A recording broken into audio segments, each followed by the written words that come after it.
audiences are more susceptible than others. The third is the speech itself. The fourth is the social and historical context, and of course that's a very big kitchen sink, which can be then analyzed more in a more granular way. And the fifth one is the means of dissemination. Sometimes, for example, if a community is used to relying on a particular medium for most of its news or information, then the fact that a message came via those airwaves or via that platform may itself confer greater, what philosophers of language would call force on that speech. So dangerous speech, as I said, can't be defined exclusively by its content. It must be a contextual analysis. That means that dangerous speech is different from one context to another. It also has striking similarities among contexts. That's because of the transformative work that such speech does. I think maybe I'll just say finally that we are already engaged in some interesting empirical work on this, both to identify such speech with the help of some software, although you can't do it alone that way, I think. We have Nanjira Sambuli here from the Umati project doing pioneering work in that regard. It's also important to involve humans and the discussion within a particular normative context among humans about what it is that makes speech dangerous in their context may itself be a very useful process for identifying the most effective responses within that context. Thank you so much. That's a very helpful taxonomy that I think is guiding our discussion today, and we'll certainly come back to especially the 5 elements that you mentioned as we go through a number of country examples.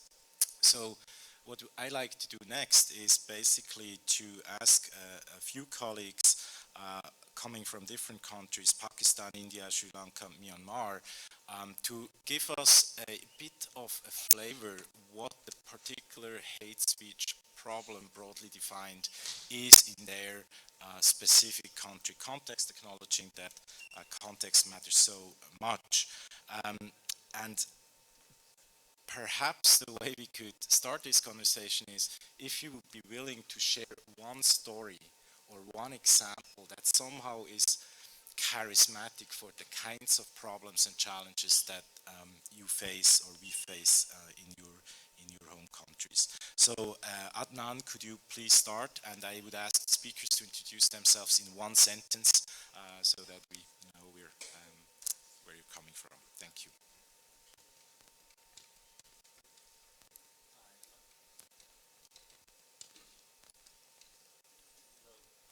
Yeah, sorry. Hello, my name is Adnan Chaudhry. I'm from Digital Rights Foundation in Pakistan. Well, in Pakistan, you've had minorities under attack from hate speech for several years, like 70s onwards. With the presence of the internet in Pakistan, you've had women and other minorities, vulnerable minorities, go online in search of safer spaces which are not readily available offline. However, the downside to that is that the harassment and hate speech, which was offline, has followed them online. And one example I wanted to give was of a report last year of a prominent woman activist and journalist in Pakistan. She would talk at length about harassment, about things in the media. And what happened was, for about a year, she was the victim of a hate campaign online. She received hundreds of death threats to her personally. Her postal address was put up online, as were images of her husband, and her daughter. And she did report this to the authorities and to the different social media platforms. It eventually led to people firing shots outside her house and threats over the phone saying that, like you will be next, your family will be next.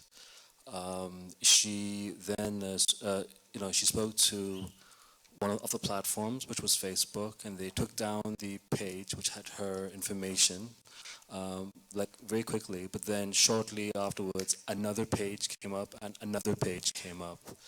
Uh, the other social platform which had her material was Twitter, and that took over a month or two to sorry to remove her material.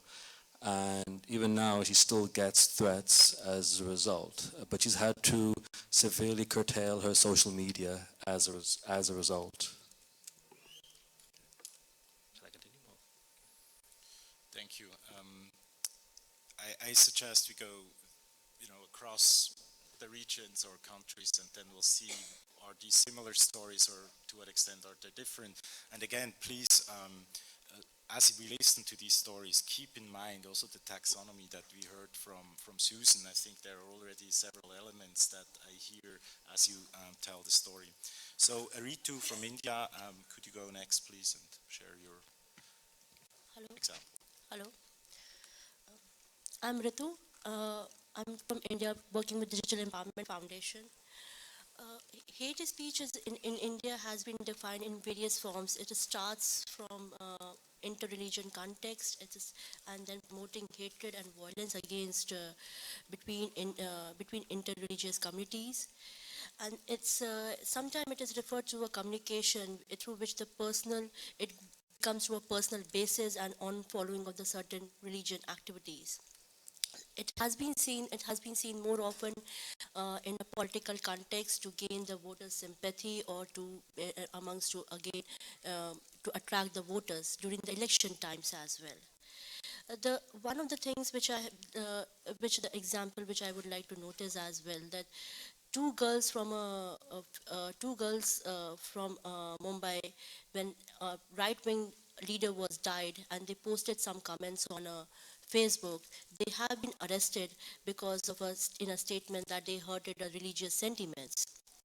As and These days, it's been seen more often in a context of there were riots because of the online hate speech also transforms the offline mob, and it's vice versa as well. The offline mob also transforms to online hate speech. So this is something which we have been seeing in India, and it's also beyond the hate speech has come up of the what we do want to eat, beef eating, lynching of the mobs. Those things are also being seen in recent scenario of India. Thank you very much. Certainly also a theme that hopefully we can return to is this question of online and offline. What's special about the online hate speech problem? How does it translate from larger offline factors and is influenced and shaped by it? Certainly, we heard that in the previous statement as well. So if Roshini could report from Sri Lanka, that would be great, please. My name is Roshini Wickramasinghe. I work for the Center for Policy Alternatives in Sri Lanka. The kind of hate speech that you find online in Sri Lanka targets ethnic religious minorities, women, the GLBTIQI community, political opponents, and individuals with dissenting views. However, what I would like to focus on today is an emerging trend that we noticed, which started this year with the political changes that have been happening in my country, with elections taking place and a new government coming into being. This is where existing Facebook receptacles which contain hate speech, which also have an existing following, have been appropriated for political campaigning. And we've seen this happen throughout many kind of hate speech sites. One that I would like to use as an example is this site called Saving Sunil, which basically was a Facebook page set up to save an army soldier who was convicted for killing 8 civilians during the war. And although it was set up for that purpose, it very quickly turned into a political narrative where it was used for political campaigning to malign the opposition candidates and so on, and for fear-mongering that, you know, voting the opposition in would result in war heroes being tried and sent to the gallows as murderers. So we've done a report on this, the Center for Policy Alternatives. The link is there if you'd like to have a look at it. Sri Lanka is at a juncture in our country where there's a lot of evolving happening when it comes to democratization. There are new laws and new policies coming into practice to tackle various issues and to make the country more human rights friendly, more democracy friendly, to re-establish the rule of law, etc. And in this light, there are also concerns with regard to hate speech, which has in the past incited actual mob violence in various parts of Sri Lanka, like in 2014 in a place called Aluthgama. But what we are seeing now with the change in regime is a different kind of rhetoric coming up, where our Prime Minister actually made a statement saying that he will not tolerate any kind of hateful speech and incitement to violence against minorities. And what this has done in ground level is to kind of shrink the space for ultra-nationalist groups which usually kind of incite mobs to violence to operate. And the shrinking of that space in real time and in real space actually limits the possibility for online hate speech to be translated into physical violence in the real world. So what we are noticing is the emergence of this kind of hate speech on various websites. I mean, that will continue to happen. But we feel that the lack of a space for real-time impunity would actually stop the hate speech from being translated into physical violence. Thank you. Thank you so much. The last country report out of this first segment comes from Myanmar, and we have a written statement that Susan kindly will present. I think, right? Great.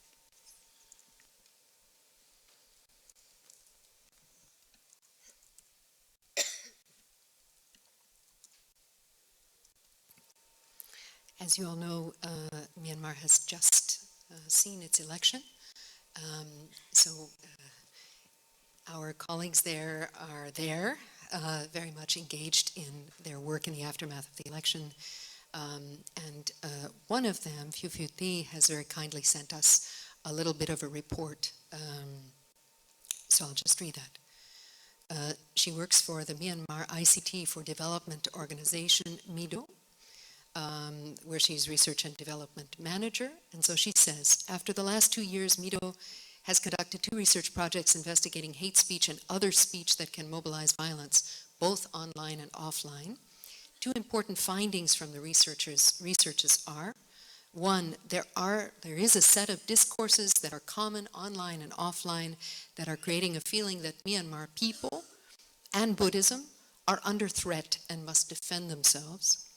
This sense is both promoted on an everyday basis and used in specific moments to incite violence, such as riots. Such speech promoting violence is both a product of individuals acting out their own opinions and organized groups.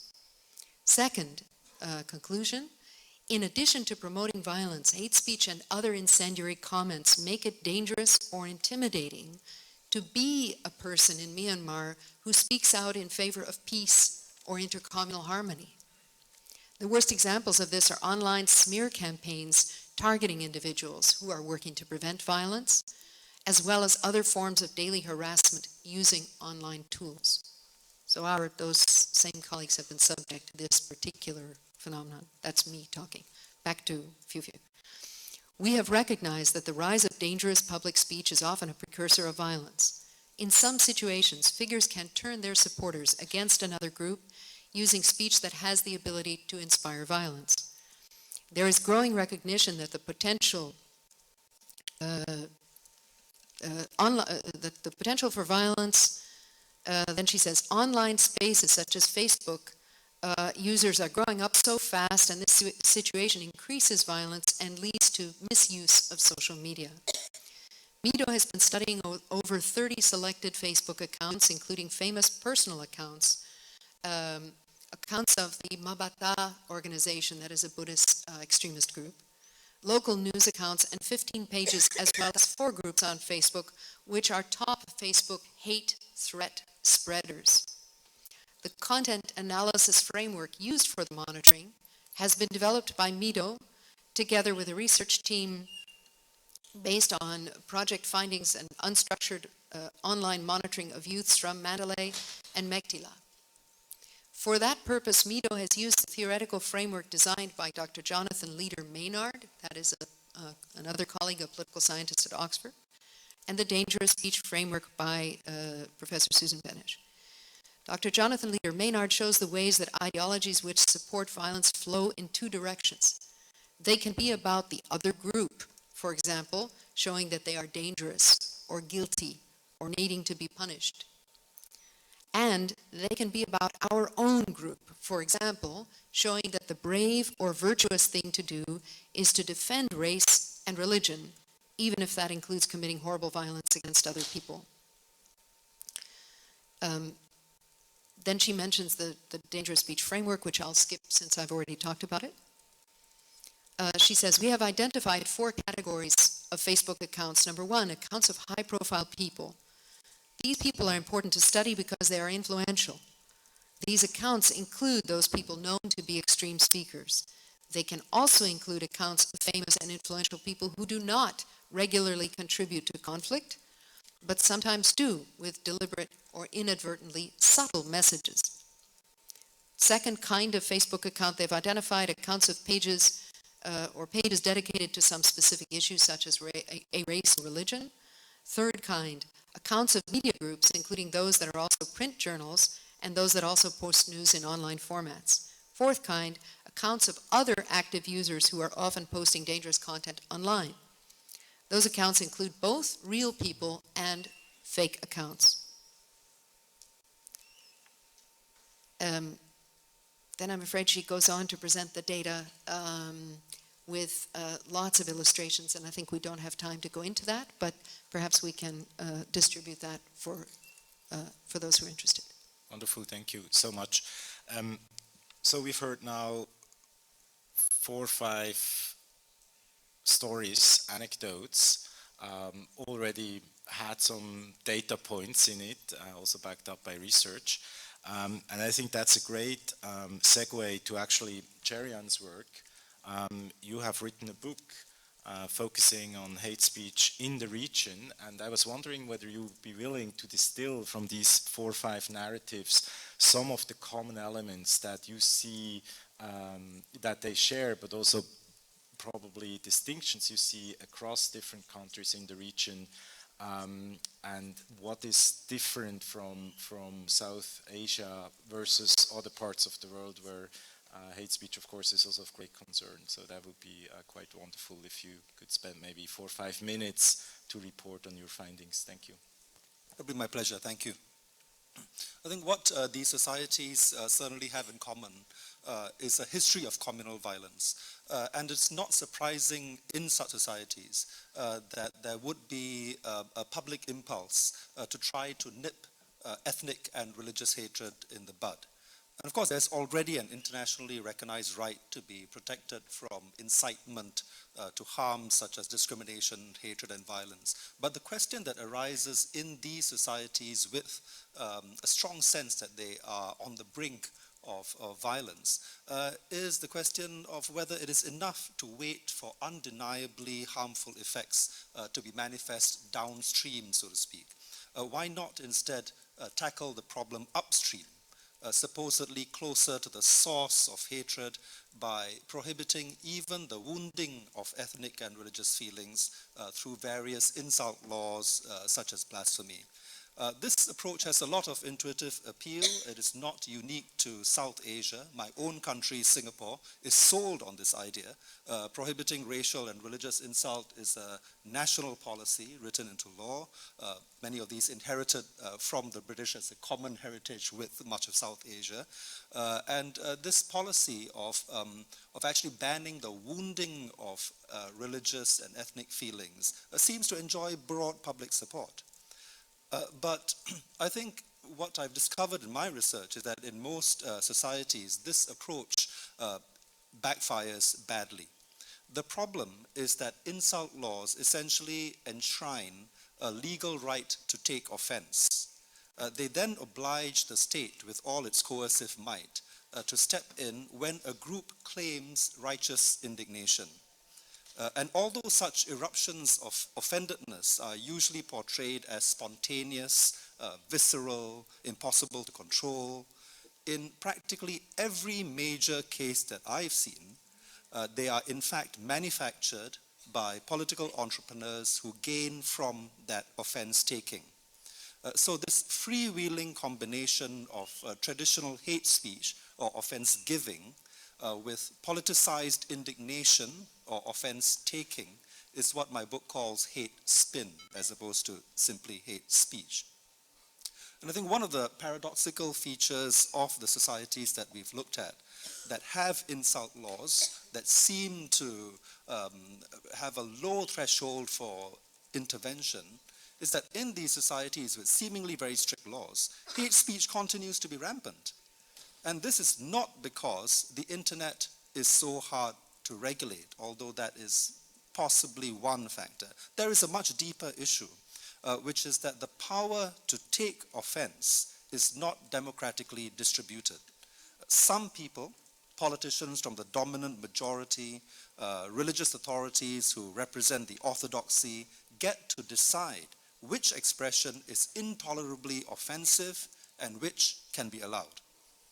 Marginalized groups do not enjoy that privilege.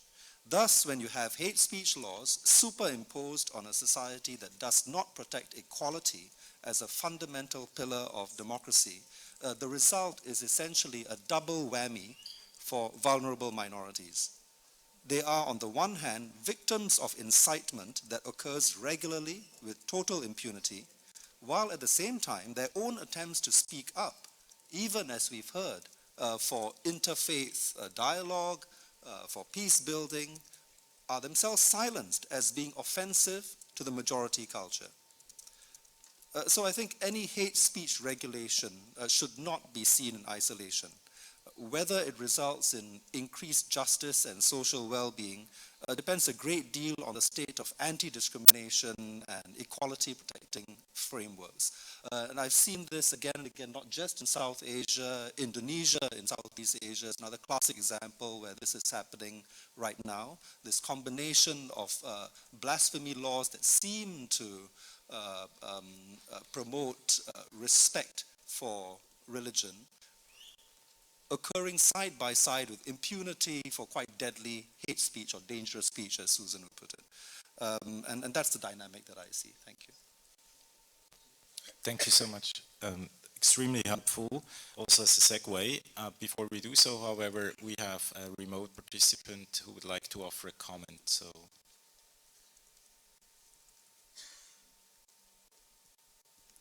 Yeah, we have Ms. Inju Benyu from the United States.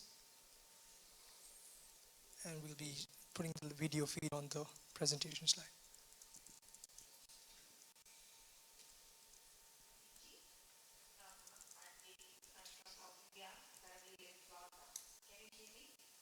Yes, we can hear you.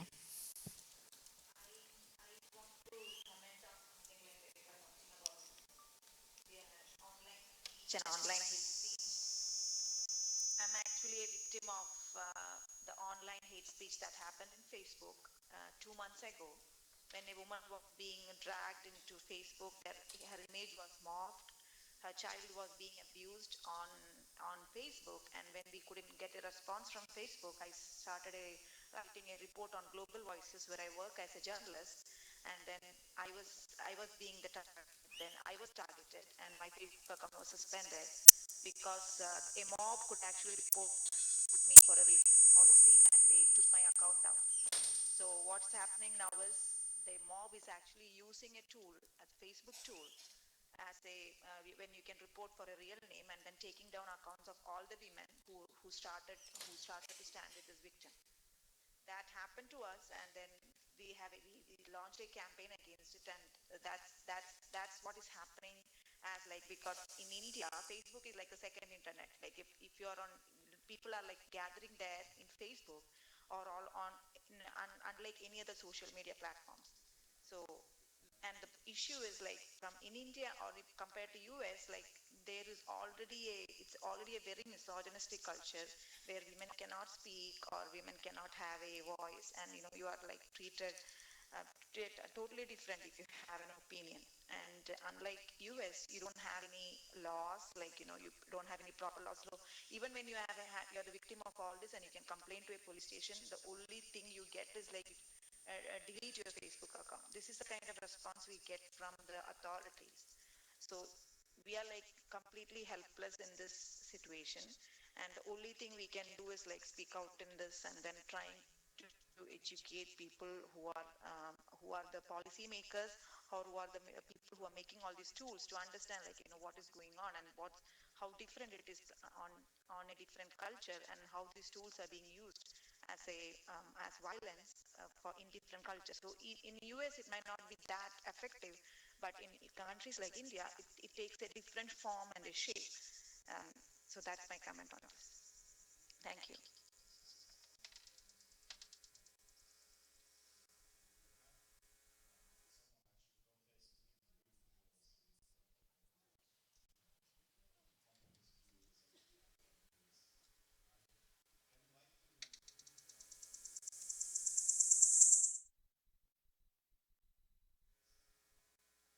Where, as we've already heard by Cherian, put the phenomenon into the normative context. You started actually with law, interestingly, and with the legal frameworks that interact with hate speech, online and offline.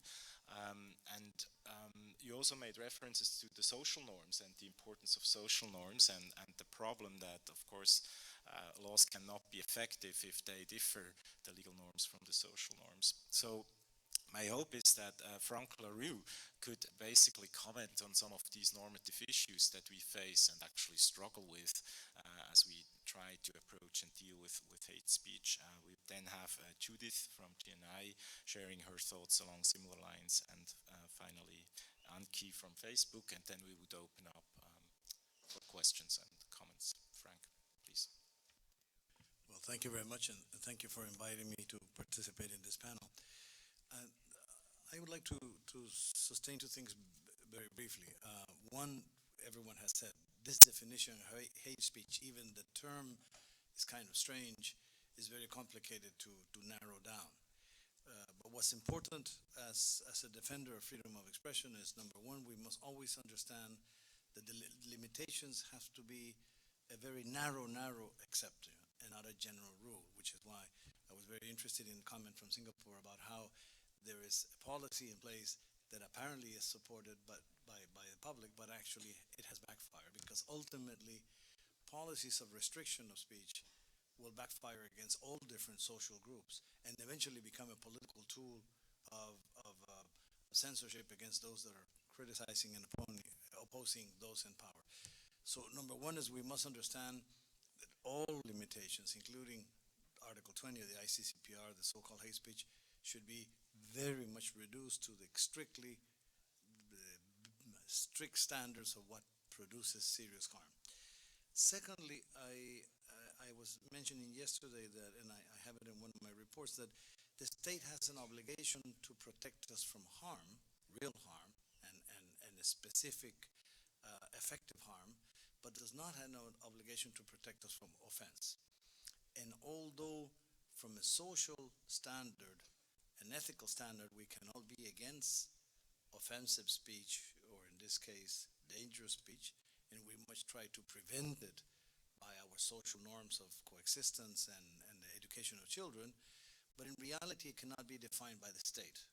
I mean, respect, a culture of respect is what UNESCO used to call the building of a culture of peace. Peace has to be a culture, sort of a systematic form of coexistence with others, and especially with other ethnic groups, religious groups, and with different identity.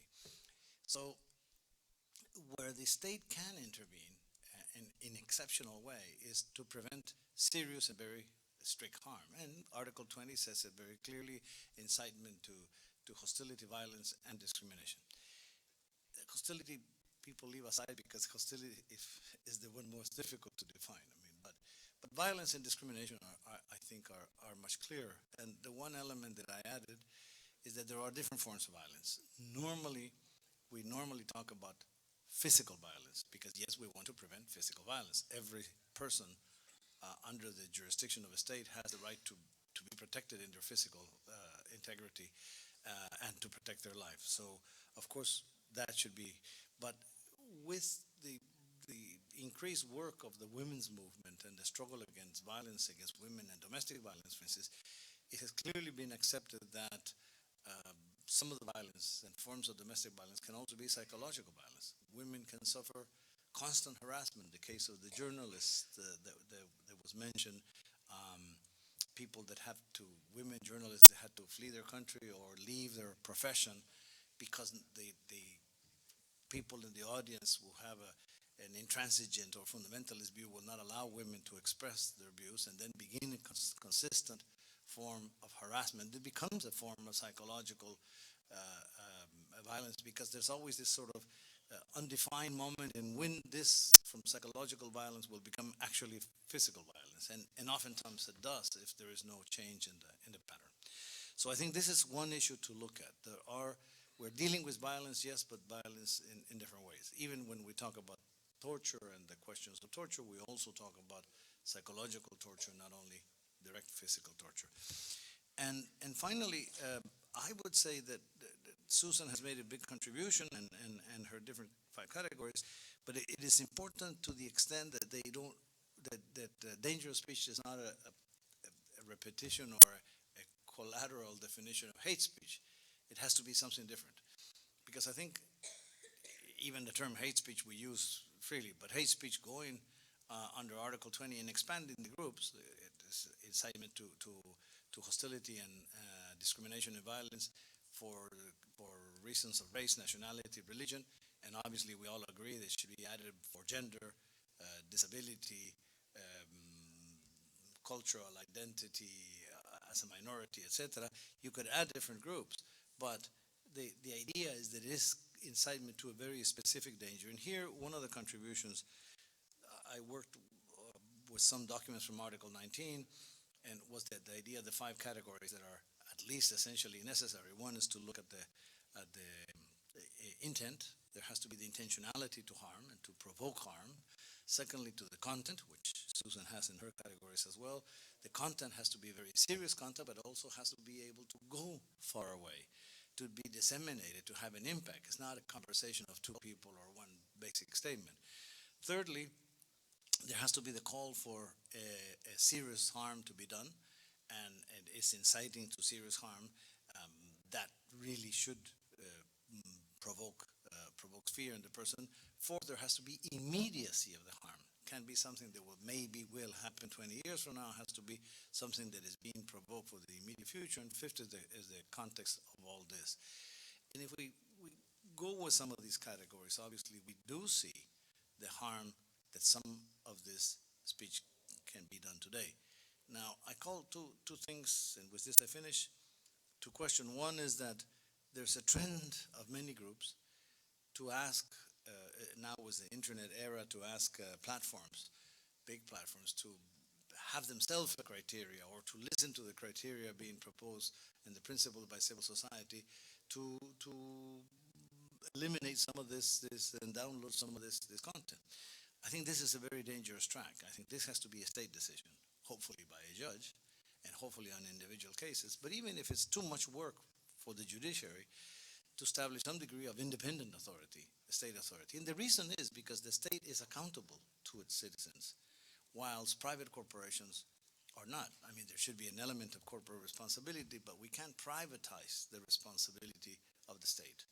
So therefore, I think the big platforms have to respond to the guidelines and the indications they receive from a judge or a court authority, but we cannot pretend that they themselves become the censors, because what will happen is they will be harder censors than the state is, because they want to be well received by all states. So you'll end up having a harder degree of censorship in this.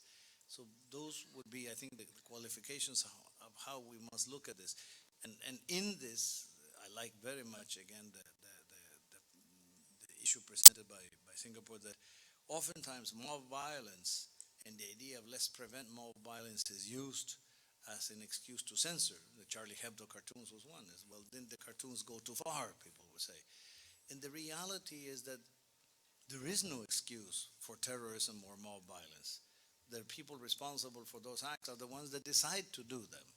And we can never try to transfer the responsibility on the victim. This is the same case of sexual harassment. It's not the speaker and the person who sends a message who will be seen as the provocateur and provoke the violence against him. I mean, mob violence is always provoked for political reasons, and it is provoked by those in power, whether it be political power, religious power, of any other kind, and we should look at that very clearly. So preventing mob violence should never be implied into prevention of speech. And I think the prevention is another area I'm not going to develop, but there was principle established in the Rabat Plan of Action, and I think prevention and counter speech is one of the most important elements that we should look at.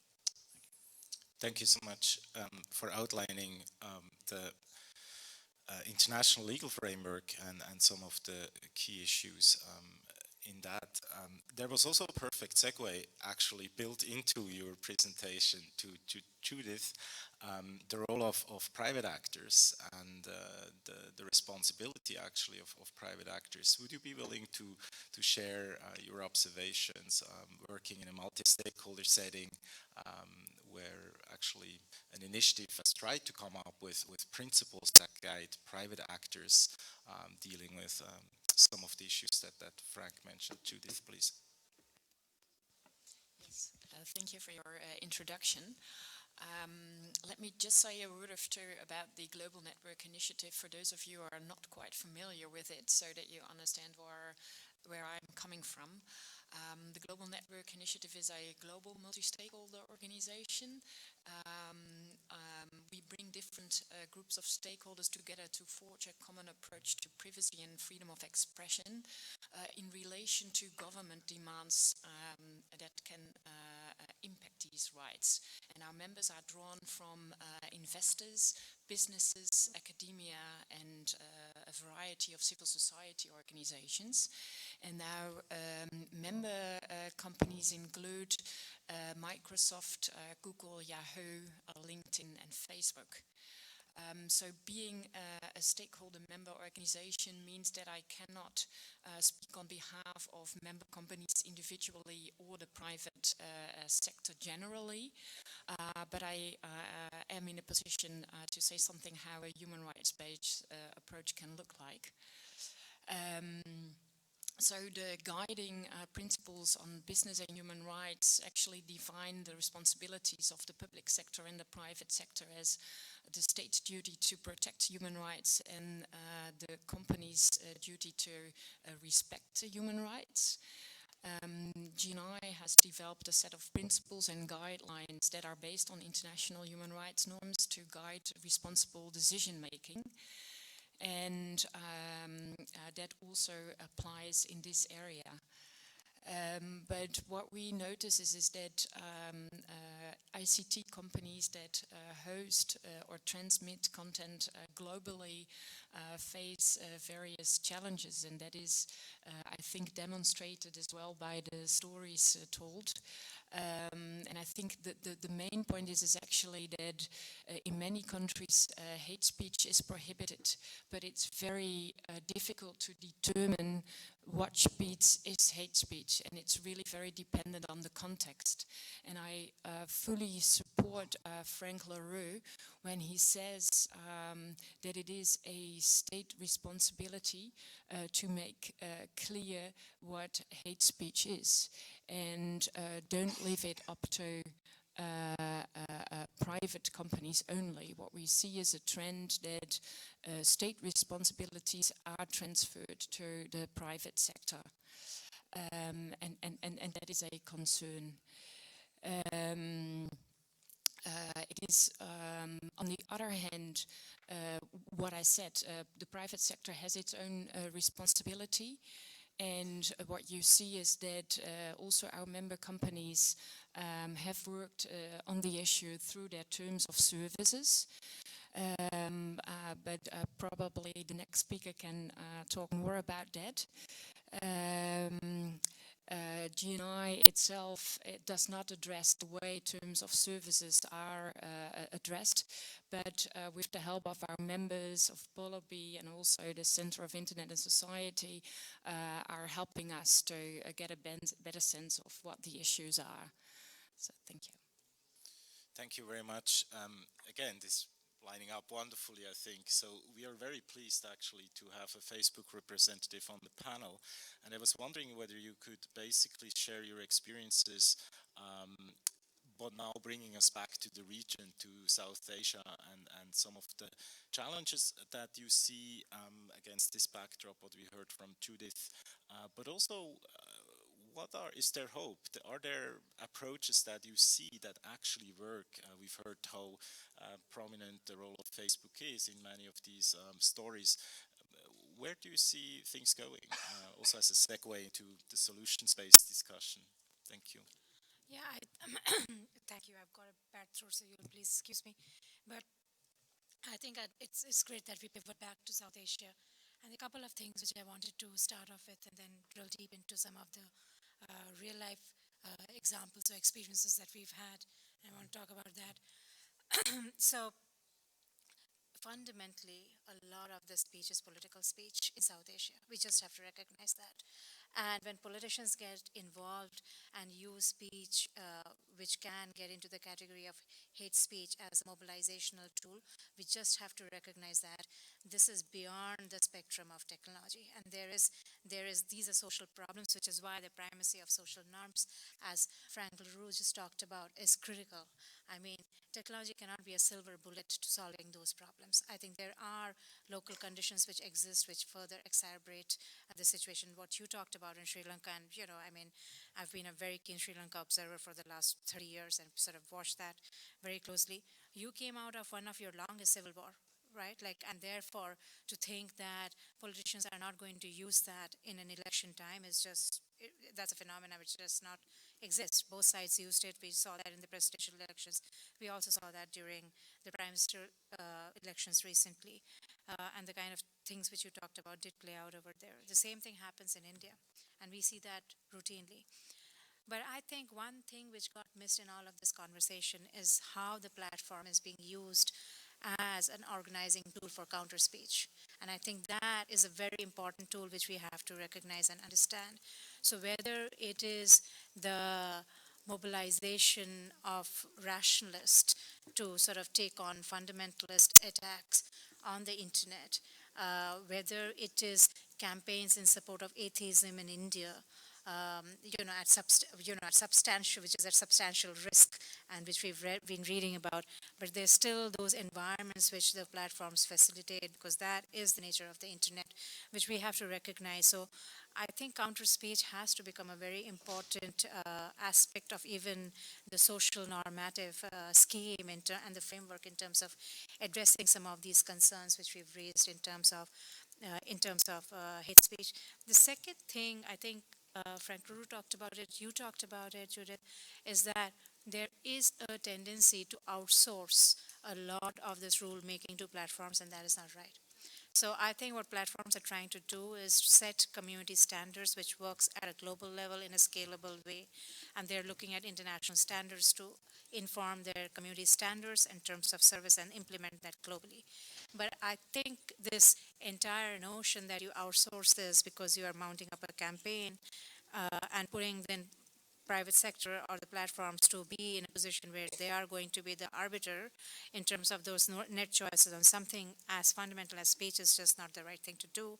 And therefore, we have to look at some involvement of state practices, which again, various people here have talked about in terms of understanding that, how does that play, and that needs to be a consultative process. Again, the behavior of the state cannot be unilateral, and bad laws do happen in South Asia. There is an entire spectrum of bad legislation in South Asia from one country to the other, which you look at, and people have actually lost their lives protesting that, right? Like, I mean, in Pakistan, Sabine Mahmood, a lot of us knew her, and because of blasphemy laws, and she was just organizing a meeting, and when she was coming back home after addressing a meeting in the university, she was just basically shot by the Taliban. So these are very real life situations which are playing out in the field as we sit here and talk about this. So I think there is all these factors which are playing, and the platforms have a role to play in the sense to make sure that there are appropriate community standards which are reflecting appropriate safety practices to make sure whenever there is nexus to real harm, like whenever there's nexus to violence, that could be a very important test which various platforms, including us, we look at very carefully when we sort of look at either TDR's takedown practices, or when we are engaging with state agencies on specific legitimate, narrow, targeted demands on data requests, which we publish in our transparency report. So there are these variety of mechanisms which are at play in terms of looking at that. But some of these problems are intrinsically social. These are societies which have had long history of ethnic and identity politics, ethnic and identity conflict, and they're trying to work through that within a democratic structure. A lot of these values are imposed values, and it is sort of coming of age of a lot of these ideologies, which is what are at play over there. So it's not as easy. I mean, it's a highly complex environment that we're talking about over there. In responding specifically to the concerns with Inji raised, and I want to respond to that. But briefly, please. Very briefly, because I don't want this to become a Facebook discussion. We're talking about broader principles. Is that we made some changes to our policies recently, and we announced them. We still think that our authentic identity culture creates the base safety net. Because when you are authentic, you are responsible for your actions, and this is something which we've seen helping in keeping the platform safe and keeping responsible speech. At the same time, we are sensitive to the kind of feedback which we've heard from various civil society actors, and therefore, recently we announced this work in progress, and hopefully it'll get implemented by early next year. There is a wide category of ID verification which Facebook will now allow, in addition to government ID, to establish who you are. We also, when you're flagging down profiles, there is this notion that, people can just unleash a mob attack on the internet by reporting a profile. What we are doing now is that we are making it very specific requirement that when you're reporting a profile, you have to give fairly detailed context as to why you are reporting a profile, because we hope then people are going to be more responsible when they're reporting a profile and really citing causation as to why they're doing that. So there are various mechanisms which it's a continuum which can be looked at in terms of making sure that there is all these safety nets which are created to make sure that there is appropriate practices. But I think the enforcement piece cannot be outsourced to the private sector alone. Thank you very much. As an exception, if I may put you on spot, we have now roughly two sets or approaches in the solution space. One is using the law and legal systems and legal frameworks and approaches, and the other is to use non-legal approaches, including using technological, algorithmic reporting schemes and the like, but also, as you pointed out, counter-speech measures, and that goes to grassroots movements and the like. I would like to hear from Chinmayi first and then from Susan, because both of them have actually done a lot of research on the question of what law can do on the one hand side, that's Chinmayi. How much emphasis can we put on law and what's in the legal toolbox to deal with the problem? And then Susan, who has studied what is happening with counter-speech movements and how can counter-speech strategy address the challenge. So so far I'm hearing a lot of distrust that law can only go so far. It's very difficult to match it up with the social norms. Enforcement is an issue. It's a difficult to draw boundaries. Are you equally pessimistic about the role of law in addressing the issue, Chinmay? There are ways in which I have to say that I echo what Frank and Cherian said about the law and legal institutions, in the sense that both are very subject to who uses them and who has the power to use them effectively. But I think it's important in the context of the law to understand a few things. One is that the law makes a statement sometimes about what is acceptable and what is not acceptable, and that in some ways is power. The other is that state actors have more instruments than just the law to react to hate speech. And so in India, and in fact in all of the countries that Anki described really well as countries that inherited this, Macaulay's Penal Code and then modified it in various ways, our habit is to criminalize hate speech and see that as the only way in which the law and the state can respond to it. But there are actually other very powerful ways in which the state can respond, one notably being political statements by heads of state. So what Roshini said about a prime minister saying that there will be no tolerance for hate speech in a country, that can be really powerful. This is something that has surfaced several times within India's history, and so we had this huge, this round of significant violence against the Sikh community when one prime minister was killed by her Sikh bodyguards and her son basically took over as prime minister. There's an autobiography by a close friend of his mother's, the killed prime minister, that says that she went and pleaded with him saying that you are a grieving son, but you are also a prime minister, and you have to make a statement saying that this is not the time for violence. He chose not to do it, and he made a statement after saying that when a tree falls, the earth will shake. Similarly, our current prime minister has been criticized at multiple points for partly for not making statements against violence that Ritu described. So there's been killing in India in response to religious and cultural practices. And a lot of people have said that it was the Prime Minister's job to come out and comment on it. Now, this is not the law exactly, but it is an obligation of the state to take action. Just another thought before I move on is that in terms of counter-speech strategies, before Susan tells you about what happens in other countries, it's interesting that we haven't seen a lot of counter-speech strategies from other actors in response to religious and ethnic violence, but we have seen it in response to misogyny. So we've had online campaigns that have used humor to ridicule and basically defang actors that were trying to incite violence against couples that were exercising, their right to choice in the context of sexuality. But I haven't seen this so much in the context of religious violence. I'll leave you to Susan from here. Thank you. Susan, can you tell us more about counter-speech? But again, a very important point that, of course, government's role is broader than just lawmaking. I think that's good to keep in mind.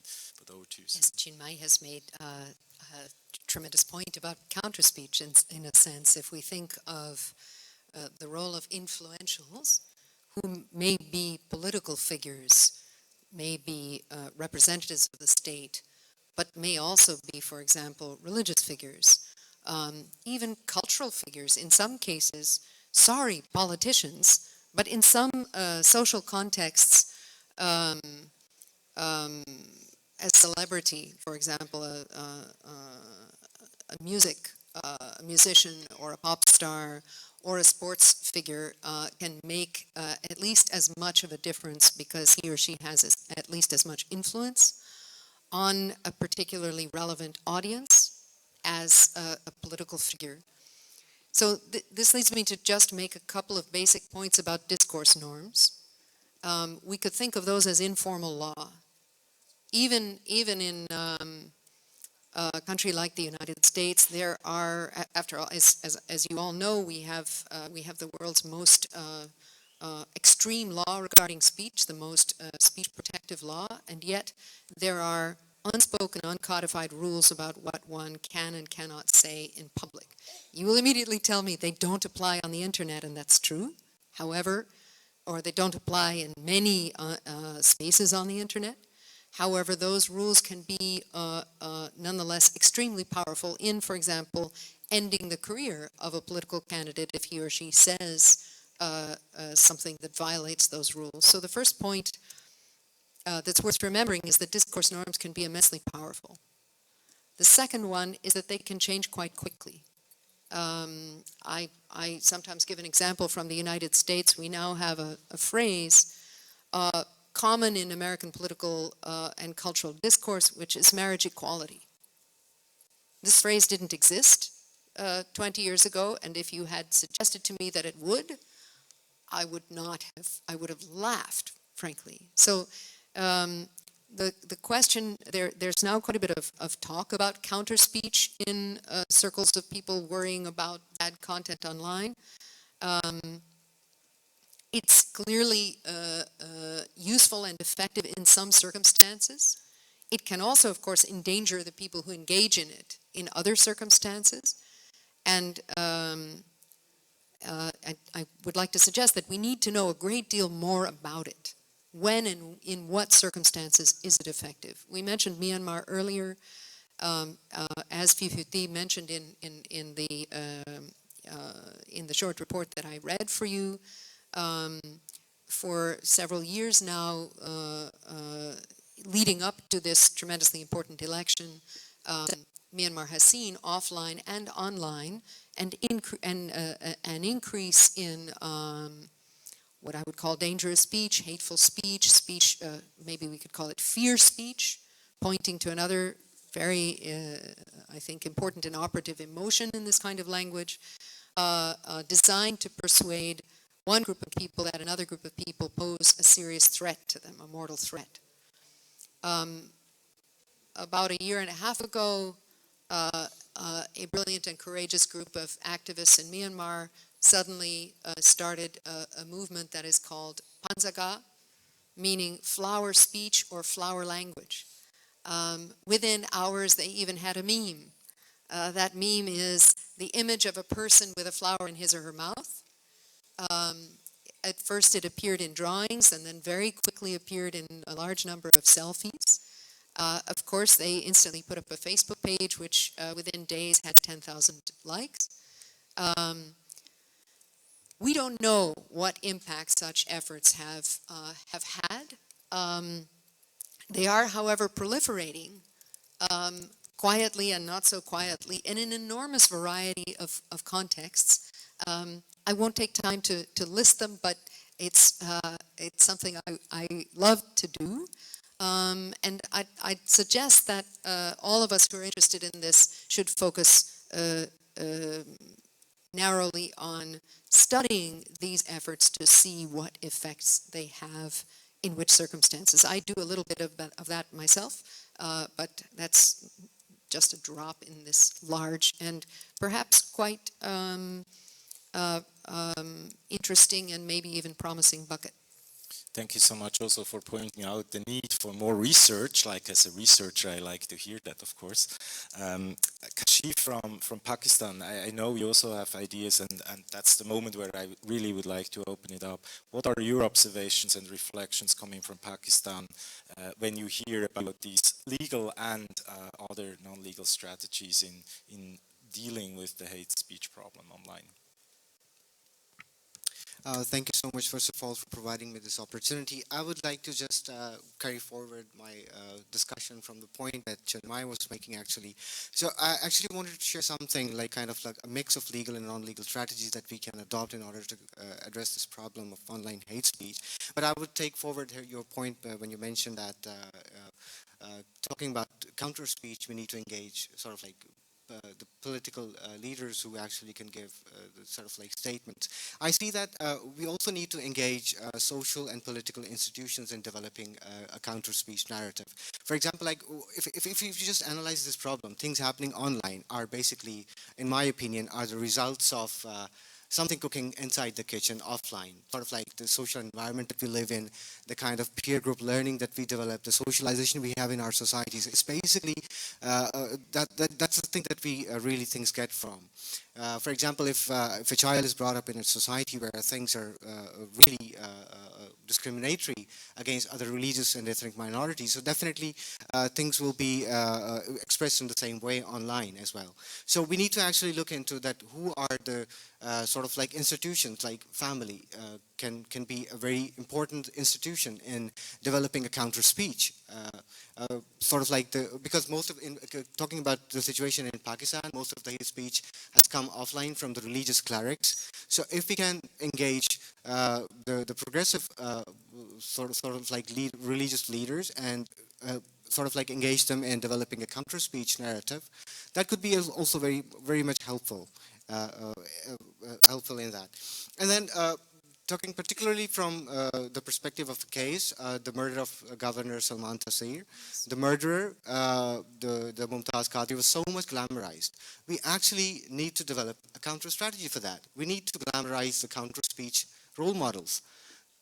Okay, celebrate them, and glamorize them online and offline, that look, these are the people who are actually talking about inclusiveness, talking about tolerance, and talking about peace and harmony. So I think that these two key strategies could be worth experiencing and sort of like experimenting. That number one is the glamorizing counter speech role models, and then engaging different social institutions and political institutions in developing a counter-speech narrative.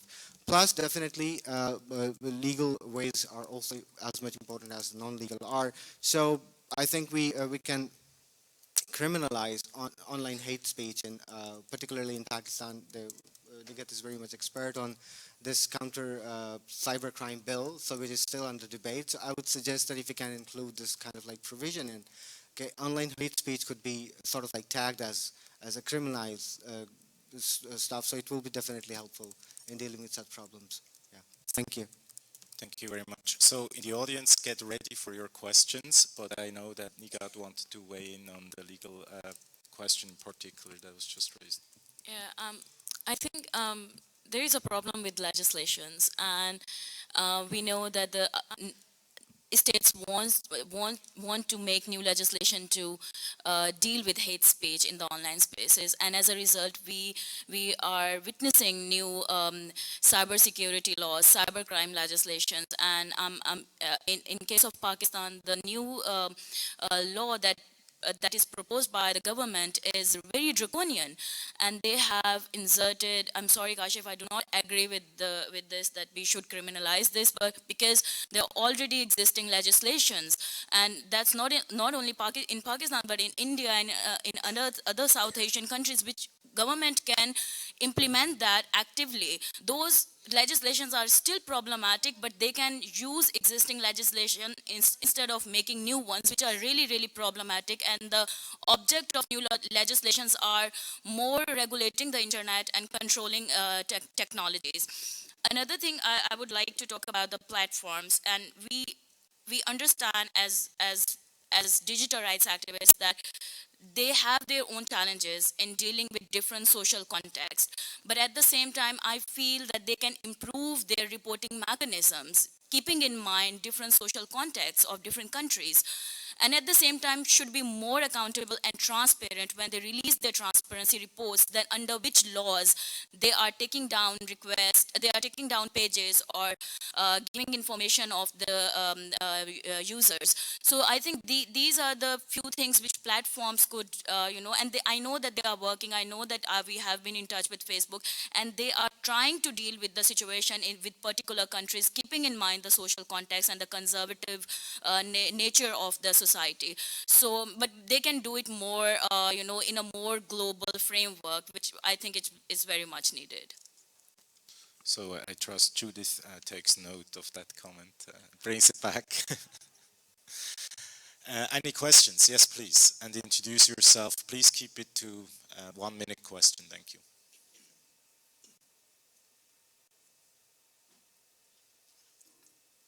Just try, maybe it takes a while till the mic activates, so.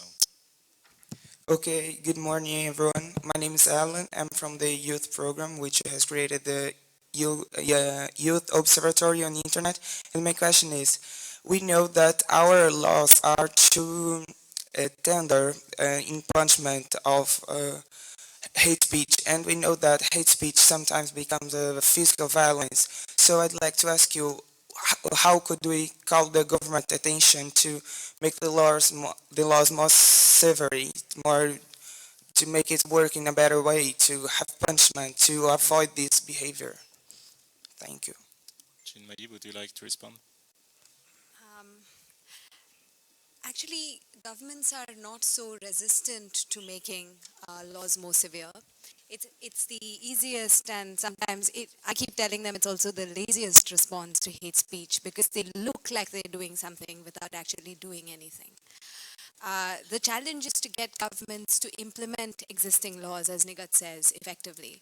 And that can be a challenge because, as Anki says, it is usually the most powerful people that are violating hate speech norms.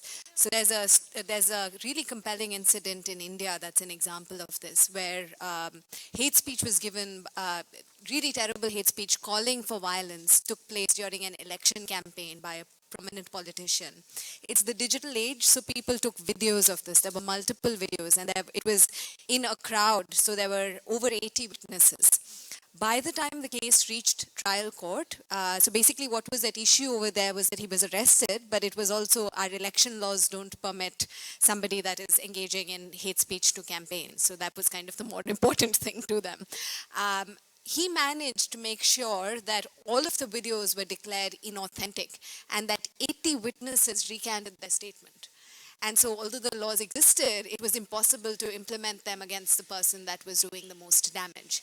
So perhaps what's critical is to see whether we can frame our laws in different ways, to see whether we can change the incentives for powerful players who are the people that we need to fear. I hope that answers your question. Thank you. Jerian, I know you want to weigh in briefly as well. Perhaps just to clarify that, I think sometimes we use the term hate speech too broadly when we're actually referring to hate crimes. While hate speech can be difficult to define and involves a lot trade-offs that are problematic, I think hate crimes is something that we should be far clearer about. I mean, if there's actual violence against minorities, against sexual minorities, whatever, there is no excuse for the state to abrogate its basic responsibility to provide security to its citizens. And I think, I would actually disagree that states don't need persuading to do it, because I think it's quite a rampant problem that, in fact, states are prepared to give impunity when the victims are seen as politically unimportant. But at least conceptually, this is much less of a problem than hate speech generally, I think. Yeah. Thank you. Next question, please, or comment. Yes, at the end of the table. Good morning. My name is Nanjira Sambuli, and Susan mentioned earlier we work on hate speech monitoring in Kenya, Nigeria, and South Sudan. What I haven't heard from the story so far is around what the role of citizens in countering these narratives that they're seeing in these online spaces is in South Asia. I think because we talk often about the role of the state and platforms, but not the role citizens themselves who are also engaging in these spaces is. And so I'd be curious to hear from any, if not all, the panelists around how that role citizens are playing in pushing back on these hate narratives is in the different country contexts. Thanks. Who would like to comment on that?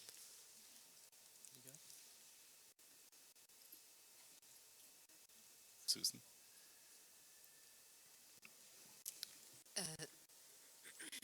Frank, apparently. So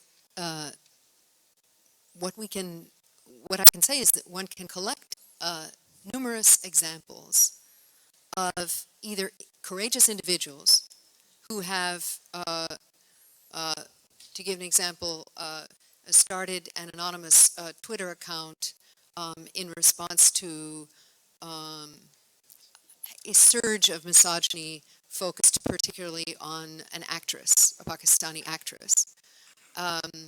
This particular account that I'm thinking of is called Anti-Pakistan. It produced, or the person, the anonymous person, or people who are doing it produced a small geyser of tweets, which used, by the way, a tool that we often neglect to mention, that is humor, as well as great argument. There are many other cases, particularly in South Asia, of collective online efforts. There was one 6 or 7 years ago in response to a politician who was supporting violence against women for going out to a bar and also for perhaps committing the sin of celebrating Valentine's Day. In response, a couple of online and offline activists suggested that people mail, of course, offline, mail pink women's underwear to this politician. He was more or less buried in women's underwear, and eventually this problem of his, what I would call hateful speech, died down. There are many other anecdotal examples like that. So let me, sorry, just being mindful of the time. I think, yes, there are many examples, but if I get your question right, there is a structural issue, and that's the question, what are approaches that could systematically empower young people or other actors involved in online speech to take initiative and exercise responsibility. We see that discussion also, for instance, looking at cyberbullying, a closely related field where the bystander problem is a key variable in the picture, and where there is an entire body of research and movement to conceptually change and empower people, where it's a systematic approach that goes beyond the examples. But we have to wrap up, unfortunately. We're running out of time, sorry. I would like to give the last word to Frank. Where shall we go from here? We have heard a kaleidoscopic array of stories, of problems, some of them really depressing and scary. We've touched upon different instruments in the toolbox, from legal to non-legal. Where do you see things going? What are the most promising steps forward? Thank you. Well, thank you. And in 2 words, number one is on the counter speech coming from civil society. I think the question is fantastic, because in defending freedom of expression, we've emphasized so much that we don't want any censorship by the state, and we don't want any intervention by the state defining content, that I think we neglected the other part of the story. And the other part of the story is what happens from the bottom up. And from the bottom up, what we really want is to engage society in the healthiest, broadest, strongest debate possible on all contents. This is what freedom of expression is all about. So the same way we're defending non-censorship, we should also promote, and this is a challenge to all of us that do freedom of expression, we should promote a healthy debate. These issues should be debated within the broad public. Obviously, it depends on the context, and I know in some cases it will be difficult, but the idea is that from misogyny as a tragedy in many countries, and the dignity of women to be discussed, and people coming out from civil society defending the equal rights and dignity of women, or opposing discrimination against minorities. I think this would be very important. What steps to take, I think, is precisely that, is how do we get people with the supporting of platforms and ICTs, how do we get this dialogue going online as well in a healthy way? And I think this can be a very counter message to what we're seeing the world in crisis today. Thank you so much. My takeaway from this along the same lines is we're talking about an ecosystem problem. It's a very hard problem because it's both an offline and an online problem. It's multifaceted, multidimensional, it's highly contextual, and that problem description, of course, makes it very hard to find solutions. Rather, what is very likely from what we hear today is that we need blended approaches, where we mix law with non-legal approaches, where we think about the role, of course, of governments in a broader sense than just lawmaking, where we work with the platform providers, and the platform providers have to take responsibility as well, as they do increasingly, but also where we think about the users themselves, and how can we empower users for self-help and collective action dealing with that problem from the bottom up. So these are some of my thoughts. Clearly a field that will keep many of us also in the research world busy for the years to come. The conversation will continue this afternoon. I learn in room number 3, BL, room number 3 at 4:30 to 6:30 for those who would like to join again. BL room number 3, 4:30 to 6:30 for a continuation of the conversation. I know there are many questions and comments still in the room, so please rejoin us later today. Thank you so much to all the panelists. Thank you for your questions and for your attention. Thank you.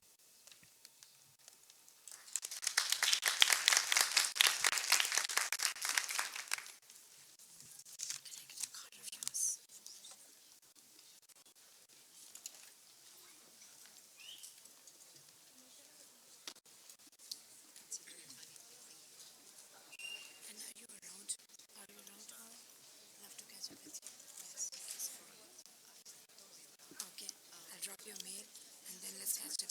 Yeah, yeah. So morning, like, can we do coffee?